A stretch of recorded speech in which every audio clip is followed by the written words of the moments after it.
दोस्तों जो मैंने पहले शॉर्ट अपलोड किया था उस पे मुझे कमेंट आए थे कि कहाँ-कहाँ इन्वेस्टमेंट कितने फंड से कब से स्टार्ट कर रहे हो? तो ये जर्नी जो स्टार्ट हो गई है पूरा पोर्टफोलियो की वो थी अराउंड 2011। जी हाँ, मैंने 2011 से इन्वेस्टमेंट करना स्टार्ट कर दिया था। अभी आप देखेंगे आपके स्क्रीन पे तो अराउंड 16 लाख मेरा इन्वेस्टेड है। ये अमाउंट पूरा एसआईपी के थ्रू है। कभी-कभी जैसे मार्केट अपॉर्च्युनिटी देता है, तो लमसम 5,000 10,000 इन्वेस्टमेंट किया है, ज़्यादा नहीं। ओवरऑल अगर आप देखेंगे तो 50-60,000 लमसम रहेगा। बाकी सारे एसआईपी थ्रू के इन्वेस्टेड किए हुए हैं और ये 2011 से मेरा इन्वेस्टमेंट चल रहा है। अगर इसका रिटर्न देखेंगे तो 28,56,000 रिटर्न बना है विथ ओवरऑल 178% रिटर्न। जहाँ पे टोटल पोर्टफोलियो बनता है 44,61,000। अभी मोस्ट ऑफ द पीपल बोल रहे थे कि दोस्त लोग बोल रहे थे अपने कि आपका बेंचमार्क रिटर्न कितना है? अगर हम बेंचमार्क के साथ इसका कंपैरिज़न करेंगे, तो देखिए एक्सआरआर मेरा बना है 15.19 और वहीं बेंचमार्क एक्सआर यानी जो अपने बेंचमार्क रहते हैं म्यूचुअल फंड के, उसको हम आराम से ऑलमोस्ट लाइक 1.5% से बीट कर रहे हैं।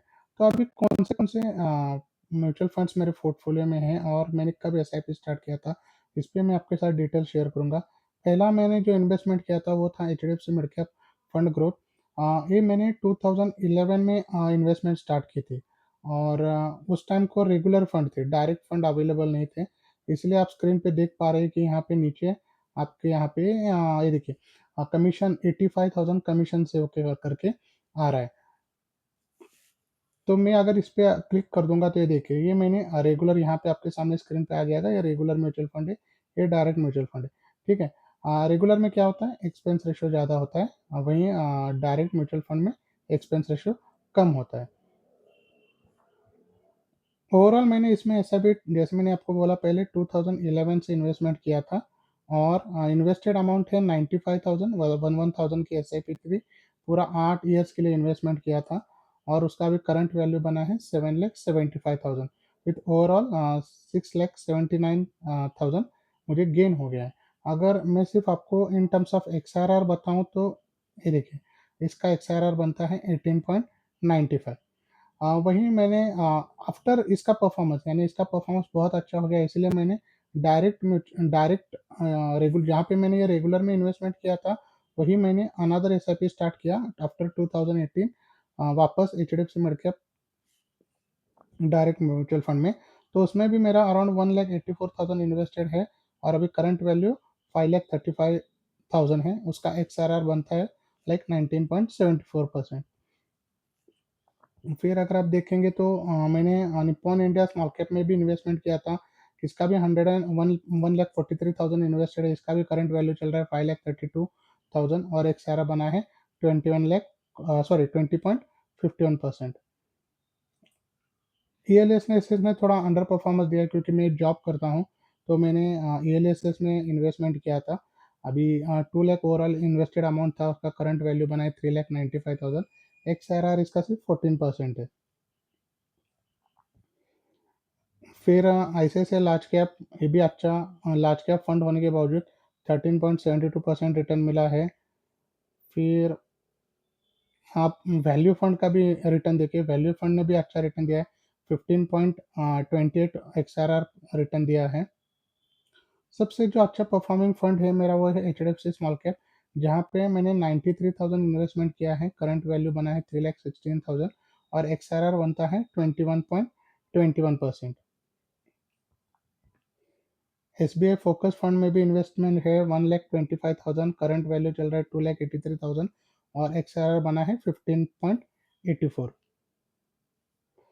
मैंने एक्चुअली बहुत डाइवर्सिफाई यानी आप अगर देखेंगे तो मैंने वैल्यू फंड भी इन्वॉल्व किए, फोकस फंड भी लिया है, मिड कैप भी लिया है, स्मॉल कैप भी लिया है, सारे फंड्स में इन्वेस्टमेंट किया है और डिफरेंट डिफरेंट फंड्स में इन्वेस्टमेंट करके इतना रिटर्न आपके साथ में शेयर कर रहा हूँ। जो एक्सपीरियंस गेन हुआ है वो मैं आपके साथ शेयर कर रहा हूँ। अगर इसका हम ICICI Pru banking and financial का देखेंगे तो एक्सआरआर बनता है 12.55। फिर आईसीआईसीआई प्रूडेंशियल इसका परफॉर्मेंस बहुत अच्छा था, उस टाइम को मुझे लगा था, लेकिन अभी जिस हिसाब से इसका ये रेगुलर फंड है, तो अभी फिलहाल इसका अंडर परफॉर्मेंस से देखा जाएगा क्योंकि 13% एक्सआरआर से ग्रो हो रहा है, ज़्यादा नहीं। इसका परफॉर्मेंस उस टाइम को अच्छा था और मैंने वापस उसमें एक एसआईपी की थी, जहाँ पे 68,000 इन्वेस्टेड है, 2,75,000 रिटर्न बना है और इसका एक्सआरआर है अराउंड 15.32। फिर मैंने एक डेप्थ फंड, एक थोड़ा रिस्क कम होने वाला फंड इन्वेस्टमेंट किया है, आदित्य बिरला सन लाइफ मीडियम टर्म एएमसी, जहाँ पे मैंने 3-4 महीने पहले 1 लाख रुपए इन्वेस्टमेंट किया है और 1,03,000 इसका ओवरऑल रिटर्न बना है। तो लाइक 3-4 महीने में 3,000 बनेगा और ये on an average around 10% to 11% return देता है, सिंस ये थोड़ा medium term risk depth fund है। निप्पॉन इंडिया में भी मेरा एसआईपी चल रहा है, वापस मैंने और एडिशन यहाँ पे कर दिया। इसका भी एक्सआरआर बना है 14.82। H D F C tax saver, obviously मैं जैसे बोला जॉब में था तो मुझे टैक्स सेविंग पर्पज मैंने इन्वेस्टमेंट किया था। ये डिविडेंड पे आउट मिलता है मुझे, तो ये 7% इसका नहीं, मुझे डिविडेंड अच्छा आता है इसका। फिर अगर आप देखेंगे तो बंधन स्मॉल कैप जो अभी रिसेंट अच्छा परफॉर्मिंग फंड है, यहाँ पे 40,000 इन्वेस्टमेंट किया, ऑलमोस्ट 30% एक्सआरआर से ये ग्रो कर रहा है। और वहीं जियो फ्लेक्सी कैप भी मैंने मेरे फंड में ऐड कर रखा है, यहाँ पे 40,000 अभी मेरा इन्वेस्टेड अमाउंट है और लगभग उसी के आसपास रिटर्न चल रहा है। तो ओवरऑल देखेंगे तो पारक पारिक भी हैं।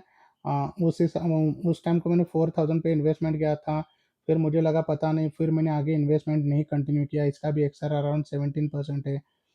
फिर मोतीलाल ओसवाल डिजिटल फंड में भी इन्वेस्टमेंट किया था, फिर स्टॉप कर दिया। तो ओवरऑल मेरे पोर्टफोलियो में अगर आप देखेंगे तो लगभग 20, अभी अभी फिलहाल लगभग 22 फंड्स है। और ये मैं पिछले लाइक 2011 से मेरा कंटिन्यूसली एसआईपी चल रहा है। बीच बीच में जो परफॉर्मिंग फंड है उसमें और एडिशंस किए, जैसे मैंने आपको बोला H D F C mid cap को मैंने रेगुलर फंड से मैं फिर डायरेक्ट फंड में इन्वेस्टमेंट किया। फिर मैंने निप्पॉन इंडिया भी मेरे पोर्टफोलियो में ऐड किया और अभी बंधन स्मॉल कैप में भी ऐड किया। अगर आप मेरा करंट एसआईपी के बारे में आपको बोलूँ तो मेरा देखिए यहाँ पे अगर मैं क्लिक करता हूँ तो मेरे अभी ऑन गोइंग 3 एसआईपी चल रहे हैं। एक है Bandhan small cap, H D F C mid cap small cap और Jio BlackRock flexi cap. और ये याद रखिए तीनों जो चल रहे हैं वीकली चल रहे हैं, 1,000 अमाउंट के चल रहे हैं। तो भाई लोग ऐसा कुछ नहीं है कि मैं इन्वेस्टमेंट कर रहा है तो आपको भी करना है। ये मेरी रिस्क टेकिंग एबिलिटी, मेरे जो लॉन्ग टर्म होल्डिंग पीरियड है उसके हिसाब से मैंने इन्वेस्टमेंट किया है। आपको भी इन्वेस्टमेंट करते वक्त सोच समझ के करना है, कुछ बाय सेल रिकमेंडेशन नहीं है। ये जस्ट आपके लिए नॉलेज के पर्पज़ के लिए ये मैं आपके साथ ये वीडियो शेयर कर रहा हूँ। दोस्तों ये नया चैनल मैंने स्टार्ट किया है, एक्चुअली मैं आपके साथ लाइव आना चाहता हूँ, तो उसके लिए कम से कम 50 सब्सक्राइबर्स लगते हैं। तो 50 सब्सक्राइबर्स अगर हो जाएँगे तो मैं आपके साथ लाइव कनेक्ट कर पाऊँगा। तो उसके लिए चैनल को शेयर कीजिए, सब्सक्राइब कीजिए। और दोस्तों मैं आपको फ्री में पूरा म्यूचुअल फंड का सारी डिटेल्स आपके साथ शेयर करने वाला हूँ कि क्या देखते हैं, क्या इन्वेस्टमेंट करना है, कहाँ पे इन्वेस्टमेंट करना है, कौन-सा एएमसी के साथ कौन से डिफरेंट प्लान्स लेने हैं, डायरेक्ट, रेगुलर क्या रहता है, कौन से क्राइटेरिया एनालाइज़ किए जाते हैं जब नया एसआईपी या फिर म्यूचुअल फंड इन्वेस्टमेंट करते हैं। ये सारी डिटेल्स मैं आपके साथ शेयर करूँगा। इसके लिए प्लीज़ चैनल को सब्सक्राइब कीजिए, अपने लोगों के साथ शेयर कीजिए और मैं आपको लाइव मिलता रहूँगा। मैं एक्चुअली सिर्फ़ यूट्यूब की तरफ से ही कि मेरे को 50 सब्सक्राइबर चाहिए तभी मैं आपके साथ लाइव कनेक्ट हो पाऊँगा। तो आप अगर सब्सक्राइब करेंगे और इस चैनल को लाइक करेंगे, व शेयर करेंगे तो मेरे लिए बहुत अच्छा होगा। Thank you so much guys, मिलते हैं नेक्स्ट वीडियो में।